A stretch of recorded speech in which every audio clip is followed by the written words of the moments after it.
Okay, let's unpack this. I want you to close your eyes for a second. Picture a typical Batman showdown. You know the drill. If he's facing the Joker, what does that feel like? It's manic, right? It's Wow, chaotic. absolutely. It's a carnival of horrors. It's loud. So loud. There's laughing gas, there's screaming. It's just this high stakes frenetic energy. But then picture him facing Catwoman. Totally different vibe. Completely. It's slinky, it's flirtatious. There's that tension, that push and pull on the rooftops. But then imagine he faces Poison Ivy. And something is different. The temperature just drops. It does. It changes completely. It goes quiet. It feels almost clinical. That silence, that weird, almost bureaucratic quietness, that is exactly what we're digging into today. Because it turns out there's a really profound psychological reason for it. We're doing a deep dive into an article by Ryan Collison from Money Sex Nerd. It's called Batman and Poison Ivy, Parallel Sovereignty. And honestly, it completely slips the script on how you read these two characters. It really does. It moves way past the simple hero versus villain thing and gets into something much, much stickier. Yeah. Collison's hook is pretty wild. He argues that Batman and Poison Ivy recognize each other immediately, not as enemies and definitely not as lovers, but as mirrors. The whole idea is that they are essentially the same person. Which sounds completely wrong at first, right? I mean, on the surface, they couldn't be more different. Not at all. You've got an eco-terrorist commanding nature and then a high-tech vigilante protecting a concrete jungle. But Collison argues, look, if you strip away the costumes and the gadgets and all the mutant plans, you find two people who experience this massive fundamental break with humanity. And they just made different choices. They've made different choices about how to put themselves back together. So our mission for this deep dive is to map that out. We're going to figure out why their dynamic has none of that usual passion or seduction we see with Ivy, and why Batman is actually immune to her powers. And, spoiler, it is not because he has iron will. No, it's much more complicated than that. And we'll look at how they are both these post-human figures who chose sovereignty over intimacy, basically being right over being happy. Yeah, that's the core of it. Sovereignty over intimacy. It's a heavy concept, but it explains so much. Okay, so let's start at the beginning. Yeah. The origin of the break. The source material talks about a parallel origin. Yeah. We all know the Bruce Wayne story. We've seen it 100 times.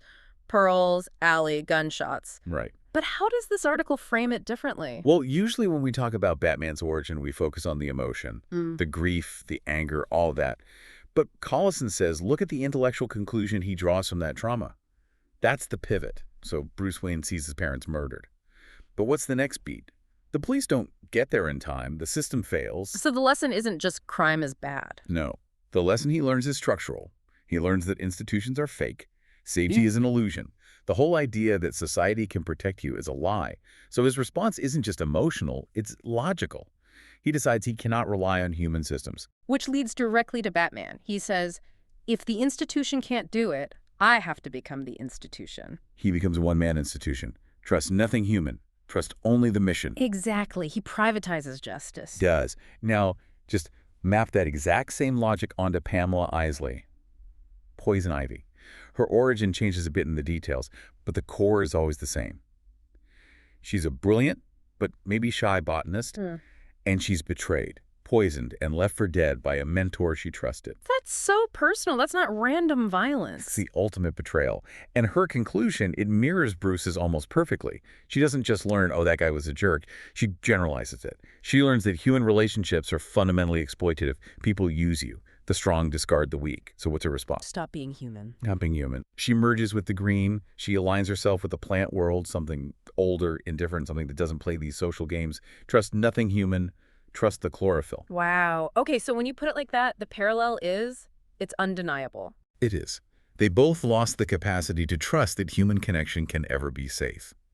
And once that is shattered, you really only have two choices. You can live in fear, constantly waiting to be heard again. Or you transcend. Exactly. And that's the word the article uses, transcendence. They both chose to reconstruct their whole identities around something non-human. Bruce chose the mission, this abstract ideal of justice. Ivy chose the green, this abstract idea of nature. It's funny because transcendence sounds so positive, like you're reaching some higher plane. But here it sounds more like a survival mechanism, a way to just numb the pain. It's a defense mechanism on steroids. By becoming post-human, By running on a different operating system from the rest of us, they protect themselves. If you aren't human, human betrayal can't really touch you anymore. Which brings us to the part of this that it blew my mind. The seduction paradox. Because if you read the comics, if you watch the shows, the standard line for why Ivy can't control Batman is always discipline. Right. The old Batman has prep time argument. He's just so mentally tough he could just grit his teeth and push through the pheromones. Or he's got like an anti-love spray in his utility belt or something. Yeah, he's just that good. But Collison says, no, that is missing the entire point. So what's the real reason? It's about how her power actually works. The article makes it clear her pheromones aren't just a magic potion. They don't just force you to obey. They work by exploiting human attachment needs. Okay, let's pause there. Attachment needs. What are we talking about in this context? We're talking about the deep, fundamental desire to be wanted, the need to please someone, the desire to merge with another person and feel that connection. Ivy hacks that system. She hotwires your need for love and belonging. So for her powers to work, there has to be a receiver. There has to be a part of you that wants to connect. Exactly. And here's the kicker. Batman. He doesn't have those needs accessible. Yeah. They're buried so deep under layers and layers of his avoidance structure that her chemistry just has nothing to grab onto. The article has this great metaphor. It says, Batman isn't defending against her. He's just not home at the address she's trying to reach. That is the key insight. You can't seduce someone into vulnerability if they've made invulnerability their entire personality. It's not that he's resisting the urge. The urge isn't even really forming. That part of his brain is on lockdown. He walled it off years ago. And there's a perfect example of this from the comics, right? The source brings up the Hush storyline. Oh, yeah. Loban Lee. That was huge. And it's a terrifying moment in that book. She takes control of Superman, the Man of Steel, the single most powerful being on the planet. And she has him wrapped around her little finger. She tells him to kill Batman, and he almost does. Which just completely destroys the willpower argument. You can't tell me Superman lacks willpower. No way. The guy has immense willpower. But think about who he is psychologically. He's Clark Kent. He's fundamentally human in his soul. He was raised by the Kents in Kansas. He has a mom and dad. He has Lois. He trusts people. He has a healthy, functional attachment system. He wants to be loved. He loves humanity. So Ivy can hack him. She has a back door because his heart is open. But she can't hack Batman. In that same story, Batman beats her not because he's stronger than Superman, but because he's more broken. That is such a dark way to frame it. His immunity isn't a superpower, it's a scar. It's damage. The article points to a moment where Ivy realizes her spores aren't working on him, and she doesn't get angry. She doesn't scream at him. She looks at him with pity. Pity? That's not an emotion I associate with poison ivy, especially towards a man. No. But she pities him because she knows what it costs to be immune to human desire. She knows that to be that walled off, to have no address for her to reach, you have to be completely dead inside to the possibility of connection. She recognizes the cost because she pays it too.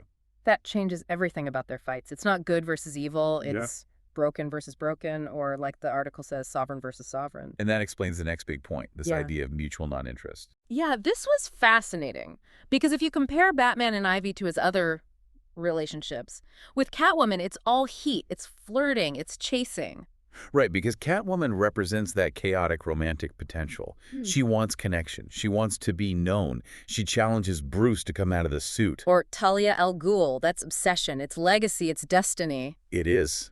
But with Batman and Ivy, it's professional. It's bureaucratic. Bureaucratic. That's the word the source used that made me laugh out loud. It feels like two government agencies fighting over jurisdiction. It is the perfect word. They just orbit each other. There's no attraction because they're too similar. Think about what usually drives a rivalry. You want validation, you want reaction, you want them to see you. But Ivy doesn't need Batman's validation. Not at all. Okay. She has the green. She doesn't need him to tell her she's powerful. The ecosystem tells her that. And Batman doesn't need her intimacy. He has the mission. So they don't want anything from each other. They're just two sovereign systems passing in the night. They only fight because their territories overlap. It's literally, you're hurting my city. Well, your city is hurting my plants. It's a zoning dispute. It is. And the article says the silence is the tell. Usually Batman loves to lecture. He gives Joker the speech about chaos. He gives Two-Face the speech about choice. He's always trying to fix them. But with Ivy... The lectures don't really happen, do they? No, because the distinction between them is just too thin. He knows, on some level, he's not that different. I mean, think about it. They both looked at humanity, decided it wasn't good enough, and built a massive, grandiose identity to escape it. So if he stands there and lectures her about being an obsessive loner who operates outside the law to force their will on the world? He's basically talking into a mirror. Yeah. Exactly. He's not home for her seduction, Eh. and she's not home for his moralizing. Hmm. So they just fight quietly, efficiently, and then they go back to their separate corners. But speaking of that moralizing, let's talk about the ethics, because this is where the mirror gets really uncomfortable. We frame Ivy as the villain because, okay, she's an eco-terrorist. She kills for the environment. Right. And Batman is the hero because of his one rule. The no-kill rule. That's the supposed line in the sand. But the source, Money Sex Nerd, points out that structurally, they're doing the same thing.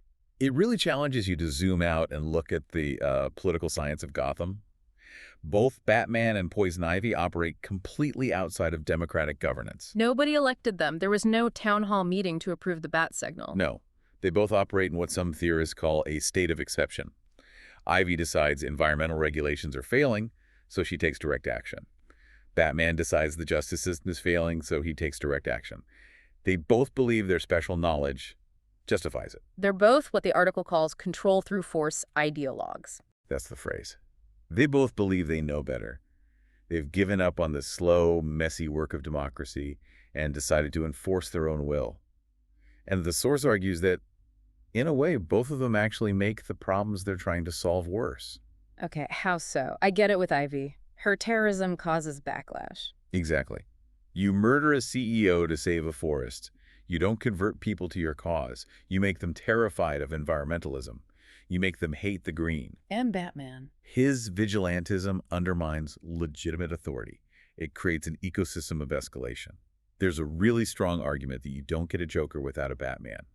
He creates the rogues gallery just by existing. He invites the challenge. He creates a world where you have to be a supervillain just to rob a bank. So they're both running these missions that cause all this collateral damage, but they justify it with some larger purpose. Because if they stopped, if they admitted their method was part of the problem, They'd have to go back to just being Bruce and Pamela. they'd have to be human again. Yeah. Vulnerable. They would have to live in a world they can't control.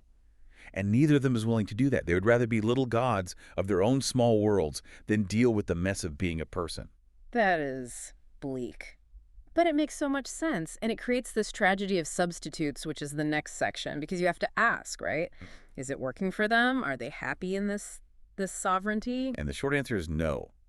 Collison argues that neither of them is actually immune to human needs. You can't just turn off connection. That's not how biology works. We're social creatures. You can only redirect it Redirect it where? to things that can't hurt you. Safe things. So for Ivy, that's her plants. She calls them her babies. Right. Think about why. Plants are consistent. They obey the laws of biology. They don't judge you. They won't betray you. They won't leave you for dead. But they also can't love you back. Not really. Not like a person can. Exactly. They can't offer reciprocity. They can't offer the intimacy of being truly known by another mind. A plant can't ask you how your day was and actually care about the answer. And for Batman, his substitute is Gotham City itself. Yes. He bonds with Gotham, my city. He stands on those gargoyles and watches over it like a guardian angel. The city always needs saving. It will never leave him. It's a permanent relationship. But again... The city can't love him back. The pavement doesn't care about Bruce Wayne. So they're both trapped. They're in these prisons of their own making. They're profoundly lonely figures using these substitutes plants, the city, to survive. But they are not thriving. They're starving for connection, but trying to eat shadows. It's like they built these castles to keep everyone out, but now they're just stuck in the tower alone. And that's why Catwoman is such an important contrast.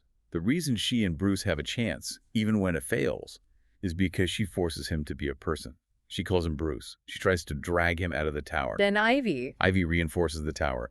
Ivy validates the decision to leave humanity behind. When he looks at her, he sees someone who made the exact same choice he did. So in this weird Batman polycule, if you can call it that, Ivy is the path not taken. Precisely.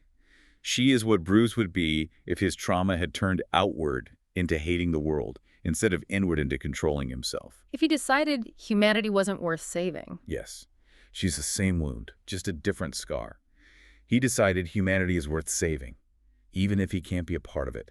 She decided humanity is the problem. That really makes you rethink every time you see them fight. When Batman punches Ivy or she wraps him in vines, it's not just a fight. It's two people just going through the motions. The source calls it sad. It's hard to hate yourself. Yeah. And it's hard to desire someone who is a living reminder of the wound you're trying to And hide. they're not fighting an enemy, they're fighting a parallel. And that's why there's no heat. Looking at her is like looking at the part of himself he had to kill to become Batman. And for her, looking at him is like looking at the human part of herself she had to kill to become Poison Ivy. They are constant, silent reminders to each other of everything they've lost. Man, that is deep. It strips away the whole comic book fantasy and leaves you with this profound psychological tragedy. It does. It reminds you that strength in these stories, and maybe in our own lives too, is often just a mask for how badly someone's been hurt. Being totally independent, sovereign. It sounds great. I don't need anyone. But the cost is just absolute isolation. So I guess what does this mean for us, for you, listening? It makes me wonder about our own defenses. When we build walls to keep out the pain, when we decide we're just going to rely on ourselves because people suck, what else are we keeping out? And are we mistaking our own numbness for strength? That's the real trap, isn't it? If you make yourself immune to heartbreak, you also make yourself immune to joy. You might be safe, you might be sovereign, but you're also just alone. A lot to chew on there. Next time you see Batman facing off against Poison Ivy, remember, you're watching a mirror match. Two sovereigns passing in the night. That is our deep dive on Batman and Poison Ivy. Thanks for listening. We'll catch you on the next one.